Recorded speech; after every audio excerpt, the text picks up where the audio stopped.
Universal నటుడు కమల్ హాసన్ హీరోగా, కాజల్ అగర్వాల్, రఘుల్ ప్రీత్ సింగ్, అలాగే సిద్ధార్థ్ తదితరులు ముఖ్య పాత్రల్లో దర్శకుడు శంకర్ తెరకెక్కిస్తున్న భారీ పాన్ ఇండియా చిత్రం ఇండియన్ 2. దీనికోసం అందరికీ తెలిసిందే. మరి ఈ సినిమా షూటింగ్ అంతా కంప్లీట్ అయ్యి జూన్ లో రిలీజ్ కి సిద్ధంగా ఉన్న సంగతి తెలిసిందే.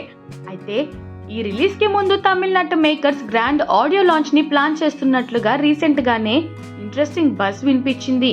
ఇక దీనిపై మరింత క్లారిటీ ఇప్పుడు వినిపిస్తుంది. చెన్నైలో ఈ ఈవెంట్ మే 15న నిర్వహించనున్నారంట. అలాగే ఈ వేడుకకి global star Ram Charan, super star రజనీకాంత్లు ఇద్దరూ హాజరు కావడానికి అవకాశాలు అధికంగా ఉన్నాయని వినిపిస్తుంది. ఇక దీనిపై అధికారిక క్లారిటీ తొందరలోనే రానుండగా రిలీజ్ డేట్ పై కూడా అధికారిక ప్రకటన వెలువడే అవకాశం ఉంది. ఇక ఈ చిత్రానికి అనిరుద్ సంగీతం అందించగా లైకా ప్రొడక్షన్స్ వారు భారీ బడ్జెట్ తో ఈ సినిమాని నిర్మాణం వహించారు.